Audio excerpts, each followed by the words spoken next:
Telangana cinema emerge అవుతుంది. ఇక్కడ కొత్త పిల్లలు వస్తారు, చేసుకుంటారు. ఇప్పుడు మీ మార్కెట్ గ్లోబల్ మార్కెట్ అయిపోయింది. ఇప్పుడు ఉన్నటువంటి హీరోలు అందరూ మెజారిటీ హీరోలు ఎవరు? తెలంగాణ హీరోలు ఎవరున్నారు ఇక్కడ? తెలంగాణ హీరో అని చెప్పడానికి ఎవరున్నారు? మహేష్ బాబు ఫ్రమ్ తెనాలి ప్రాంతం, జూనియర్ ఎన్టీఆర్ ఆయనది రకరకాల వ్యవహారం. ఏదేమైనా ఆయన కూడా ఆంధ్ర గేట కట్టేసి ఆయన బాల్యం ఎక్కువగా అటాచ్ అయి ఉన్నది గుడివాడతో. అరవింద్ గారి అబ్బాయి అర్జున్ పాలకొల్లు, ఇలా కదా ప్రతి ఒక్క హీరో. ప్రభాస్ వారిది అక్కడే. కాబట్టి వీళ్ళందరూ కూడా అంటే నరసాపురం బ్యాచ్ అది ప్రభాస్ అనుకో. కాబట్టి అందరూ గోదావరి జిల్లాలో వాళ్ళే కదా. వెళ్ళిపోండి, గోదావరి సినిమా అని తీసుకోండి హాయిగా. మీ గోదావరి కథలని పాన్ ఇండియా చేసుకోండి. కాదన్నది ఎవరు? మీరు అక్కడ స్టూడియోస్ పెట్టి అక్కడ కూడా గ్రీన్ మ్యాట్ షూటింగ్లే కదా, చేసుకోండి. ఎందుకు జనాలని వేధించటం?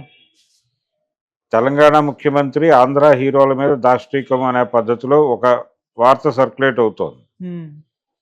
చాలామంది తెలంగాణ ఏర్పడి ఇంతకాలమైనా ఇంకా ఆంధ్ర వాళ్ళని తిట్టి బతుకుతున్నారు అని కొంతమంది సోషల్ మీడియాలో మాట్లాడేస్తున్నారు. జేఏసీ అటాక్ మీద జరిగిన దాడి జేఏసీ వాళ్ళు చేశారు. నిజానికి థియేటర్ దగ్గర విద్యార్థి సంఘాలు పీడిఎస్ వాళ్ళు ధర్నాలు చేశారు. వాళ్ళందరి డిమాండ్ ఏమిటి? అల్లు అర్జున్ తప్పు చేశాడు అనేది అడ్మిట్ చేయట్లే అతను, అందుకని గొడవ. అడ్మిట్ చేసుంటే గొడవ లేదు కదా. నువ్వు అడ్మిట్ చేయకుండా ఇంకా గొడవని పెంచుతున్నావు. అది వారి తప్పు. జేఏసీ మీద దిగితే అలాగా?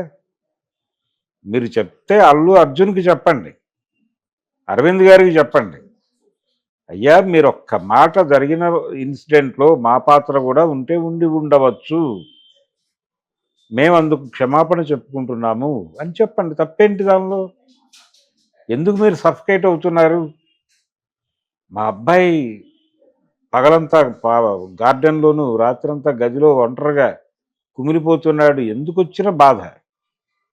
ఎందుకు ప్రెస్ మీట్లు పెడుతున్నారు మీరు?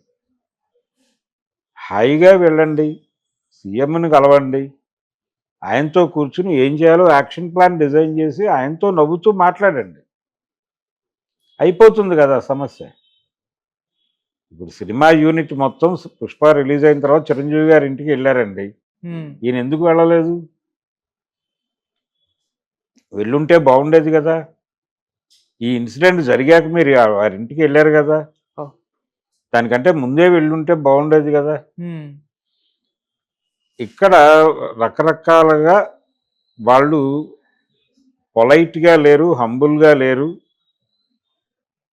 అనే వార్త జనంలో ఉంది ఇప్పుడు బలంగా. అల్లు అర్జున్ వైపు నుంచి, అల్లు ఫ్యామిలీ వైపు నుంచి ఉండాల్సినంత హంబుల్గా లేరు, సబ్మిసివ్గా లేరు, కన్ఫెసివ్గా లేరు అనేది కదా ఇప్పుడు వారి మీద విమర్శ. మీరు కన్ఫెస్ అవ్వండి, తప్పే ఉంది.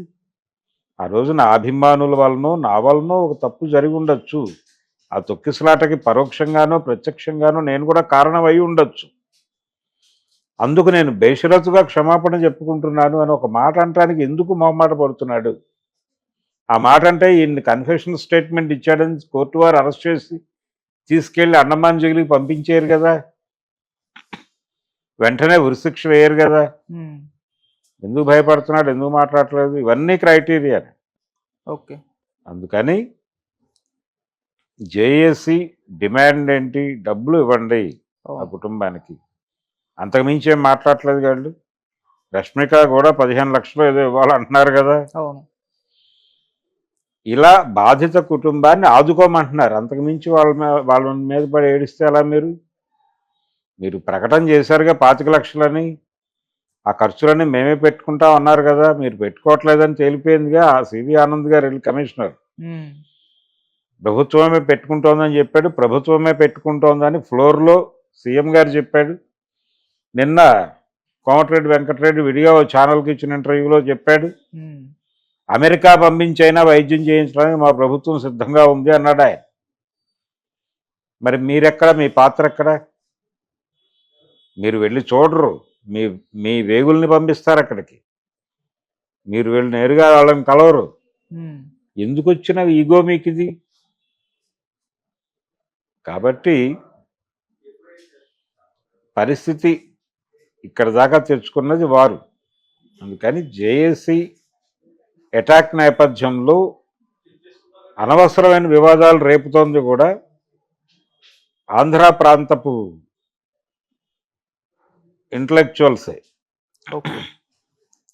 అనవసరంగా లేనిపోని, అంటే ఇదేదో ఇంతకాలం అయిన తర్వాత కూడా ఇంకా ప్రాంతీయత పేరుతో దాడి చేయటం ఏమిటిగా చూస్తున్నారు దాన్ని. ఆ రోజున అక్కడ ఉన్నటువంటి ఆర్గనైజేషన్ పిడిఎస్యు కావచ్చు, ఎస్ఎఫ్ఐ కావచ్చు, విద్యార్థి సంఘాల వాళ్ళు అక్కడ మాట్లాడారు కదా. ఆ కుటుంబానికి న్యాయం చేయకపోతే పుష్ప సినిమాని తెలంగాణలో ఆడనివ్వమన్నారుగా వాళ్ళు. కానీ ఆడనిచ్చారు. మరి ఆ రోజున కూడా మీరు ఇదే మాట అనుండాలి కదా. కాబట్టి జేఏసీ యాక్టివిటీలో సీరియస్గా తప్పుందని నేనైతే అనుకోవడం లేదు. దాని గురించి అనవసరమైన రాద్ధాంతం చేస్తున్నాడు, అనవసరమైన ప్రాంతీయ విభేదాలు తీసుకొస్తున్నారు. JAC activity political activity. JAC అనేది ఒక రాజకీయ ఉద్యమం కోసం పనిచేసినటువంటి సంస్థ. విద్యార్థి లోకం నుంచి విద్యార్థులకు ఖచ్చితంగా రాజకీయాలు ఉంటాయి. సో ఉద్యమ కాలంలో ఏర్పడినటువంటి ఒక సంస్థ అది, తెలంగాణ ఉద్యమ కాలంలో. దానికి ఆ గౌరవాన్ని ఇవ్వండి, ఇచ్చి మాట్లాడండి. ఎందుకు అనవసరమైన రాద్ధాంతం చేసుకుంటారు? వెళ్ళిపోతే వెళ్ళిపోండి, వెళ్ళిపోయినా మంచిది, ఉన్నా మంచిది. కానీ ప్రాంతీయత అనేది పట్టుకొస్తున్నది జేఏసీ కాదు, వీళ్ళు. ఇప్పుడు అర్జున్ని సమర్థిస్తూ మాట్లాడుతున్న ఆంధ్ర ప్రాంతపు మేధావులు అనుకునే వాళ్ళు వ్యక్తం చేస్తున్నటువంటి అభిప్రాయాల్లో డొల్లతనం ఉంది.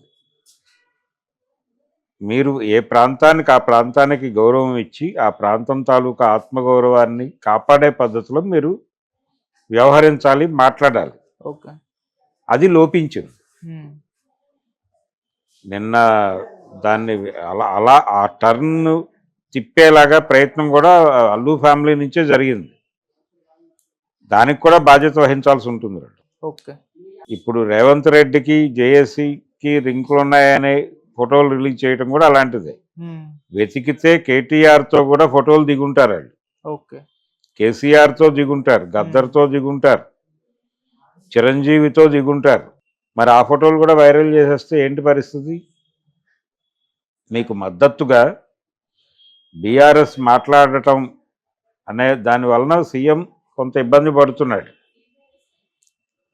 మీ మీద మీరు ఎప్పుడైతే గవర్నమెంట్తో కన్ఫెసివ్గా లేరో, ఉద్యమం చేస్తున్నారో, మీ వైపున నిలబడటానికి మీకు తెలియని ఐక్య సంఘటన ఒకటి తయారైంది. బీఆర్ఎస్ అండ్ బీజేపీ, ఈ రెండు పార్టీలు ప్రస్తుతం అర్జున్ని ఆయుధంగా మలుచుకొని రేవంత్ రెడ్డి మీద యుద్ధం చేస్తున్నట్టుగా కనిపిస్తున్నాయి. బీఆర్ఎస్ ఓపెన్ ఫైటే, బీజేపీ ఇది కరెక్ట్ కాదు అనే టోన్లో మాట్లాడుతూ తెలంగాణ ప్రజలకి ఇక్కడ ఉన్నటువంటి పాలకపక్షం కాంగ్రెస్ని దుర్మార్గమైన పార్టీగా ప్రొజెక్ట్ చేయటం ఒక లక్ష్యం అయితే, ఇక్కడ అందరినీ సేఫ్ గార్డ్ చేస్తున్నాం, మేము అందరి గురించి సమానంగా ఆలోచిస్తున్నామని ఆంధ్రాలో ఇమేజ్ సంపాదించుకోవటం, ఈ రెండు టార్గెట్గా బీజేపీ ప్రకటనలు చూస్తున్నాం మనం. బండి సంజయ్ కావచ్చు, ఇదేదో వాంటెడ్గానే చేస్తున్నాడు రేవంత్ రెడ్డి, ఆయన మాట ఉచ్చరించలేదు వేదిక మీద అని ఇంత దుర్మార్గమా అని మాట్లాడుతున్నారు. మీరు కూడా థియేటర్ దగ్గరికి వెళ్ళి ఒక ఫ్యాక్ట్ ఫైండింగ్ చేయండి. ఫ్యాక్ట్ ఫైండింగ్ చేసి సాక్ష్యాధారాలతో ప్రజా కోర్టులో రేవంత్ రెడ్డి గురించి ఒక కేసు దాఖలు చేయండి. అంతే తప్ప ఇప్పుడు వీళ్ళందరూ ఎప్పుడైతే పొలిటికల్ స్టాండ్ తీసుకుని అల్లు అర్జున్ని సెంటర్ చేసుకుని మాట్లాడటం మొదలుపెట్టారో, ఇష్యూ పొలిటికలైజ్ అయిపోతుంది. అవును. అప్పుడు ఆయన దృష్టిలో ముగ్గురు శత్రువులు, BRS, BJP and Allu family. అవును. అందుకని ఆయన కొంచెం అగ్రెసివ్గానే మాట్లాడతాడు. మీరేమో మరీ ముడుచుకుపోతారు, మమ్మల్ని ఇలా అనేస్తారా. కాబట్టి కరెక్ట్ కాదు అది. వాళ్ళ వ్యవహార శైలిలో లోపం ఉంది, వాళ్ళ కళ్ళజోళ్ళు మార్చుకోవాలి.